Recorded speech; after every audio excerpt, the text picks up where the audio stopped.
Hello students, 11th class की chemistry में हम लोग पढ़ रहे हैं एटॉमिक स्ट्रक्चर, परमाणु संरचना। और परमाणु संरचना में हम कुछ बेसिक बातें परमाणु के बारे में पढ़ रहे हैं। हमने अध्ययन किया था परमाणु पर आवेश और द्रव्यमान का। तो मैंने आपको बताया था कि परमाणु में जो मूल कण हैं उन पर जो आवेश होता है वही परमाणु का आवेश होता है एक प्रकार से। तो जैसे मैंने कहा कि इलेक्ट्रॉन पर जो आवेश है वो -1.6 गुना 10 की पावर -19 कूलाम होता है। और इसी प्रकार प्रोटॉन P+ प्रोटॉन पर जो है वो धनावेश के रूप में 1.6 गुना 10 की पावर -19 कूलाम होता है। इसी प्रकार न्यूट्रॉन पर हमने पढ़ा, न्यूट्रॉन को पहले तो पाई से दर्शाते थे, वर्तमान में इसे कैपिटल L और स्मॉल n दोनों से दर्शाते हैं। आप इसे स्मॉल n यूं भी लिख सकते हो, वो भी सही है वर्तमान स्वरूप में। तो यहां न्यूट्रॉन है, उस पर कोई आवेश नहीं होता है। तो याद रखना ये नील या यूं बोलूं आवेश रहित होता है, ऐसा कण जो आवेश रहित होता है। और आपको ये तो पता ही है कि इलेक्ट्रॉन तो बाह्य तम कोशों में चक्कर लगाते रहते हैं और आपके प्रोटॉन और न्यूट्रॉन परमाणु के नाभिक में उपस्थित होते हैं। और परमाणु के नाभिक में उपस्थित होने का प्रोटॉन और न्यूट्रॉन को संयुक्त रूप से न्यूक्लियोइड कहा जाता है। यह भी आप ध्यान रखना, प्रोटॉन और न्यूट्रॉन परमाणु के नाभिक में होते हैं। दोनों को संयुक्त रूप से किस नाम से जानते हैं? न्यूक्लियोइड। न्यूक्लियोइड के नाम से इसको जानते हैं, न्यूक्लियोइड के नाम से इसको जाना जाता है, दोनों को संयुक्त रूप से। इतनी सी बात आपको याद रखनी है। फिर आवेश के बाद हमने इन पर द्रव्यमान की बात की थी कि इलेक्ट्रॉन का जो द्रव्यमान है वो 9.1 गुना 10 की पावर -31 किलोग्राम होता है। और प्रोटॉन पर जो द्रव्यमान है 1.672 कर देना, 1.672 और गुणा 10 की पावर -27 किलोग्राम होता है। और न्यूट्रॉन पर जो आपके भार होता है, द्रव्यमान होता है 1.67 और 4 कर देना और 10 की पावर -27 किलोग्राम कर देना। इस प्रकार से ये थोड़ी बातें आपको याद रखने वाली है, याद रखना काम आएगी। और यहां मैं ये बता चुका कि इस पर सर्वाधिक देखो -31 है, तो ये राशि तो न के बराबर हो जाएगी, नगण्य हो जाएगी पूरी राशि। इस पर -27 बराबर है, तो फिर कैसे देखें? तो यहां देख लीजिए 1.674 और 1.672 आ रहा है यहां पर, और यहां 4 आ रहा है। तो फिर ये वाला जो न्यूट्रॉन का मान है वो ज्यादा है, किसमें? प्रोटॉन की तुलना में। और इलेक्ट्रॉन में तो -31 होने की वजह से सारी राशि है वो नगण्य हो गई। ठीक है ना? तो इस प्रकार से इन दोनों में समान है, -27 और यहां -31 है। तो फिर सर्वाधिक द्रव्यमान किसका हुआ? भार किसका हुआ? याद रखना न्यूट्रॉन का हुआ है। सर्वाधिक भार किसका होता है? न्यूट्रॉन का होता है। तो न्यूट्रॉन, अगर क्रम पूछे हमसे द्रव्यमान का, तो न्यूट्रॉन का द्रव्यमान सर्वाधिक। उसके बाद में किसका? उसके बाद में प्रोटॉन का, तो प्रोटॉन लिख देंगे।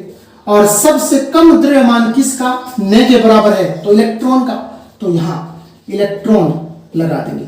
इस प्रकार से ये जो क्रम है ये पूछा जा सकता है। ठीक है ना? थोड़ा सा आप ध्यान में रखना। अब हम इसमें आगे बढ़ते हुए और परमाणु के कुछ बेसिक कंसेप्ट और हैं उनके बारे में पढ़ते हैं। जैसे मैं आपको यूं बताऊं कि परमाणु क्रमांक क्या होता है, जिससे आप परमाणु क्रमांक के अलावा और क्रम संख्या भी बोलते हो। परमाणु क्रमांक कहूं या क्रम संख्या कहूं, ठीक है ना? तो याद रखना एक ही बात है, परमाणु संख्या कहूं या परमाणु क्रमांक कहूं एक ही बात है, कोई फर्क नहीं होता। फॉर एग्जांपल, जैसे आपने और छोटी क्लासों में कुछ तो पढ़ा है, जैसे मतलब मान लीजिए सोडियम बता रहा हूं आपको, 11 नंबर पर आता है। सोडियम कितने पर आता है? 11 नंबर पर। तो सोडियम आवर्त सारणी में, हेनरी मोजले की आधुनिक आवर्त सारणी में सोडियम जिस नंबर पर आता है वो नंबरिंग ही सोडियम का परमाणु क्रमांक कहलाता है। और उसे ही याद रखना परमाणु संख्या भी कहा जाता है।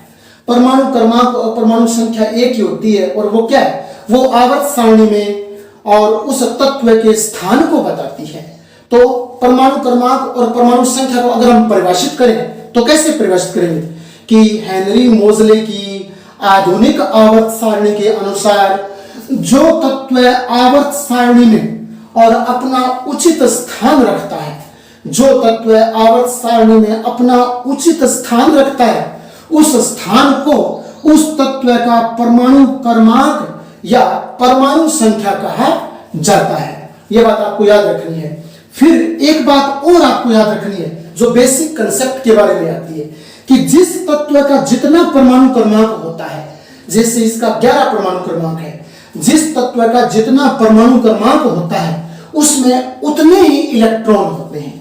जैसे मेरे से पूछे कि सोडियम का परमाणु क्रमांक 11 है, बताइए इसमें कितने इलेक्ट्रॉन होंगे, तो इलेक्ट्रॉन की संख्या भी इसमें 11 ही होगी।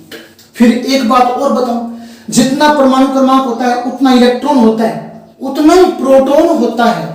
यह बात भी आपको याद रखनी है, उतने ही प्रोटॉन होते हैं। तो फिर एक चीज अलग हो जाएगी और वो कौन सी? वो हो जाएगी न्यूट्रॉन। कौन सी? न्यूट्रॉन। आप जानते हो परमाणु में 3 मूलभूत कण होते हैं, प्रोटॉन, इलेक्ट्रॉन, न्यूट्रॉन। आप जानते हो। मैं बात यहां कर चुका हूं परमाणु क्रमांक के हिसाब से इलेक्ट्रॉन और प्रोटॉन की, तो फिर कौन सा बचा? न्यूट्रॉन बचा। तो फिर बता चुका हूं कि परमाणु क्रमांक जिस तत्व का जितना है उसमें उतने ही इलेक्ट्रॉन होते हैं और जितना परमाणु क्रमांक है उतने ही फिर प्रोटॉन होते हैं। इलेक्ट्रॉन प्रोटॉन की संख्या परमाणु क्रमांक के बराबर होती है। तो कौन सी संख्या भिन्न हो गई? न्यूट्रॉन भिन्न हो गए। और न्यूट्रॉन भिन्न हो गए तो कैसे ज्ञात करें? हमें हमारे एग्जाम में प्रश्न पूछे जाते हैं या इस प्रकार से आपको यूं दे देगा और पूछेगा इलेक्ट्रॉन प्रोटॉन और न्यूट्रॉन की संख्या लिखिए। तो इलेक्ट्रॉन प्रोटॉन की संख्या तो परमाणु क्रमांक देगा साथ में वो, तो हमें लिखनी आसान हो जाएगी। न्यूट्रॉन कहां से निकालेंगे? न्यूट्रॉन याद रखना है, आप जैसे जैसे इसमें आगे बढ़ोगे तो आपकी एक कंसेप्ट और क्लियर होती जाएगी और वो होती है द्रव्यमान संख्या, परमाणु संख्या, जो अभी हम पढ़ेंगे डेफिनेशन में। यहां लिखी जाती है द्रव्यमान संख्या। जैसे सोडियम की 23 होती है, आप कहोगे कि क्या यह संख्या हमें याद करनी है? हाँ, यह संख्या वैसे तो आपको याद करनी है, लेकिन जब परमाणु क्रमांक आप याद कर लोगे, परमाणु क्रमांक याद करने का हमारे पास एक तरीका है। तत्वों को क्रमबद्ध रूप से याद करने का, उनका परमाणु क्रमांक याद करने का हमारे पास एक तरीका है, वो मैं आपको बताऊंगा। जब परमाणु क्रमांक याद हो जाएगा आपको, तो फिर यह संख्या ऑटोमेटिकली याद हो जाएगी, कोई दिक्कत नहीं आएगी आपको इसमें।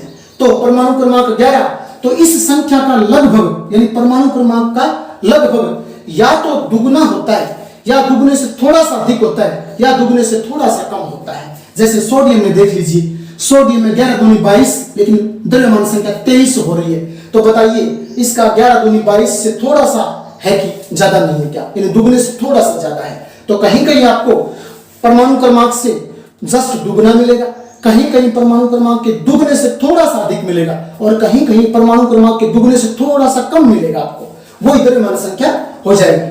और परमाणु क्रमांक और परमाणु संख्या याद करने का हमारे पास तरीका है, वो तरीका अभी हम बेसिक कंसेप्ट पढ़ लेते हैं, उसके बाद उस पर चलेंगे। तो अब हम न्यूट्रॉन की संख्या ज्ञात करते हैं। इस द्रव्यमान संख्या में से इसे ही द्रव्यमान संख्या बोलते हैं और इसे ही आप याद रखना परमाणु भार बोलते हैं। द्रव्यमान संख्या यही है और यही परमाणु भार है। ये दो बातें आपको पक्की याद रखनी है कि द्रव्यमान संख्या को परमाणु भार कहा जाता है, ठीक है ना? तो परमाणु भार और द्रव्यमान संख्या जो दी है मैंने 23, उसमें से आप परमाणु क्रमांक घटा दीजिए, न्यूट्रॉन की संख्या आ जाएगी 23 माइनस 11, यानी न्यूट्रॉन की संख्या ज्ञात करोगे 23 माइनस 11 तो बराबर 12 आ जाएंगे। तो न्यूट्रॉन कितने हो गए? न्यूट्रॉन 12 हो गए। तो फिर आपको न्यूट्रॉन निकालना अब आसान हो जाएगा। कैसे? सबसे पहले तो आपको जो कोई तत्व दिया है तो उसका आवर्त सारणी के अनुसार परमाणु क्रमांक तो मैं आपको याद करवा दूंगा, तत्वों का क्रम भी याद करवा दूंगा और परमाणु क्रमांक जब आपके याद हो जाएगा तो जाहिर सी बात है उसका दुगना कर लेंगे, लगभग दुगना कर लेंगे, लगभग से मतलब थोड़ा ऊपर नीचे, तो फिर उसका द्रव्यमान संख्या आ जाएगी। द्रव्यमान संख्या में से आप परमाणु क्रमांक घटा दीजिए, न्यूट्रॉन आ जाएगा। और आप कहोगे इलेक्ट्रॉन प्रोटॉन कैसे ज्ञात करें? तो जितना परमाणु क्रमांक आपको दिया जाता है, जो मैं याद करवा दूंगा परमाणु क्रमांक हर तत्व का एक निश्चित क्रम से, एक तरीके से, एक विधि से, तो फिर उस परमाणु क्रमांक के बेस पर ही प्रोटॉन इलेक्ट्रॉन ज्ञात हो जाएंगे। न्यूट्रॉन ज्ञात करने हेतु परमाणु क्रमांक को द्रव्यमान में से घटा दीजिए, न्यूट्रॉन ज्ञात हो जाएंगे। जैसे फॉर एग्जांपल मैं आपसे यूं पूछूं, जैसे मैं कहूं कि आर्गन है, आर्गन एक निष्क्रिय गैस होती है, तो याद रखना आर्गन हमेशा 18 नंबर पर आती है। कितने नंबर पर आती है? आर्गन 18 नंबर पर आती है। द्रव्यमान संख्या इसकी एक लिहाज से 18 दूनी 36 होता है, लेकिन इसमें इसकी 40 होती है, इसकी 40 होती है। द्रव्यमान संख्या आपको पता चल गई, तो अब आप बताइए, तीनों चीज ज्ञात कर देते हैं। सबसे पहले आर्गन में इलेक्ट्रॉन की संख्या बताइए, तो परमाणु क्रमांक 18, तो इलेक्ट्रॉन की संख्या भी 18 हो जाएगी। तो यहां इलेक्ट्रॉन की संख्या 18 हो जाएगी, प्रोटॉन की संख्या भी 18 हो जाएगी, प्रोटॉन की संख्या 18 लिख देते हैं। और द्रव्यमान जो संख्या है उसमें से परमाणु क्रमांक घटा दीजिए, तो क्या प्राप्त होगा? न्यूट्रॉन की संख्या प्राप्त हो जाएगी। तो 40 माइनस, याद रखना 18 घटा देना, 40 माइनस आप 18 घटा दोगे, इस प्रकार से न्यूट्रॉन की संख्या है वो प्राप्त हो जाएगी। तो मैं उम्मीद करता हूं कि आपको जो परमाणु क्रमांक है उसके हिसाब से इलेक्ट्रॉन, प्रोटॉन और न्यूट्रॉन की संख्या ज्ञात करना शायद आया होगा। अब हम बात करते हैं, यानी परमाणु क्रमांक की मैंने बात की, परिभाषा की, और मैंने बताया कि हेनरी मोजले की आधुनिक आवर्त सारणी के अनुसार और जिस तत्व का जो स्थान निर्धारित होता है उस निर्धारित स्थान को उस तत्व का परमाणु क्रमांक या परमाणु संख्या कहा जाता है। अब उसके बाद में इस द्रव्यमान संख्या की बात कर लेते हैं। द्रव्यमान संख्या क्या होती है? तो याद रखना द्रव्यमान संख्या कि किसी तत्व का और जो प्रोटॉन और न्यूट्रॉन का जो योग है, किसी तत्व के लिए प्रोटॉन और न्यूट्रॉन का योग जोड़ उसका द्रव्यमान कहलाता है या उसका परमाणु भार कहलाता है। कैसे परिभाषित करोगे? पहले मैं आपको यूं बताता हूं, आप सारे इधर देखिए। परमाणु गोलाकार आकृति का होता है, गोलाकार आकृति के केंद्र में एक दृढ़ भाग होता है, कठोर भाग होता है, जिसे नाभिक कहते हैं। नाभिक में दो कण होते हैं, प्रोटॉन और न्यूट्रॉन, प्रोटॉन और न्यूट्रॉन। तो फिर एक बात तो यहां क्लियर हो जाती है कि किसी परमाणु का जो भार है, वजन है, वो हमेशा इस नाभिक के कारण ही होता है, इस नाभिक के कारण होता है किसी परमाणु का भार और वजन। और नाभिक में कौन कौन है? नाभिक में प्रोटॉन, न्यूट्रॉन है। तो बताइए फिर कि किसी का द्रव्यमान और किसी का भार किसकी वजह से हुआ? प्रोटॉन न्यूट्रॉन की वजह से हुआ। तो फिर प्रोटॉन और न्यूट्रॉन का योग कर दीजिए, तो उसका परमाणु भार आ जाएगा, उसकी द्रव्यमान संख्या आ जाएगी। तो फिर आप क्या करोगे? मैं आपसे यूं पूछ लूं कि 11 सोडियम 23 में प्रोटॉन, इलेक्ट्रॉन, न्यूट्रॉन की संख्या बताते हुए इसका द्रव्यमान लिखिए, या फिर मैं आपको ये ना दूं यहां पर, ये आपको मैं ना दूं यहां, और अब आपसे पूछ लूं, तो आप निकाल सकते हो, कोई दिक्कत नहीं है, आप निकाल सकते हो। आपको एक तो सीधा यूं इसका दुगुना कर दोगे तो द्रव्यमान ज्ञात हो जाएगा, और द्रव्यमान ज्ञात हो जाएगा। द्रव्यमान तो कुल 23 प्राप्त हुआ, लेकिन 23 में आपको यह पता लगाना है कि 23 में प्रोटॉन कितने, न्यूट्रॉन कितने हैं। तो फिर प्रोटॉन न्यूट्रॉन निकालने के लिए प्रोटॉन की संख्या तो परमाणु क्रमांक के बराबर होती है। इस 23 में प्रोटॉन और न्यूट्रॉन दो शामिल हैं, और परमाणु क्रमांक के बराबर प्रोटॉन की संख्या होती है, तो न्यूट्रॉन फिर ऑटोमेटिकली पीछे बच गए, 23 में से वो आपकी न्यूट्रॉन की संख्या आ जाएगी। तो परमाणु भार और द्रव्यमान क्या होता है, कैसे परिभाषित करोगे? किसी परमाणु के नाभिक में उपस्थित प्रोटॉन और न्यूट्रॉन का भार उसकी द्रव्यमान संख्या कहलाती है। तो ये द्रव्यमान संख्या आपको इस प्रकार से याद रखनी है, और यही परमाणु भार हो जाएगा। और बात करें हम आपके परमाणु क्रमांक की, तो परमाणु क्रमांक बता चुका हूं आपको मैं। परमाणु क्रमांक मैंने ये बताया कि हेनरी मोजले की आधुनिक आवर्त सारणी में और जो तत्व जिस निर्धारित स्थान पर व्यवस्थित होता है उसे हम उसका परमाणु क्रमांक कहते हैं। तो इस प्रकार से ये बेसिक बातें आपको याद रखनी है। नेक्स्ट कंसेप्ट में हम समस्थानिक और समभारिक के बारे में पढ़ेंगे।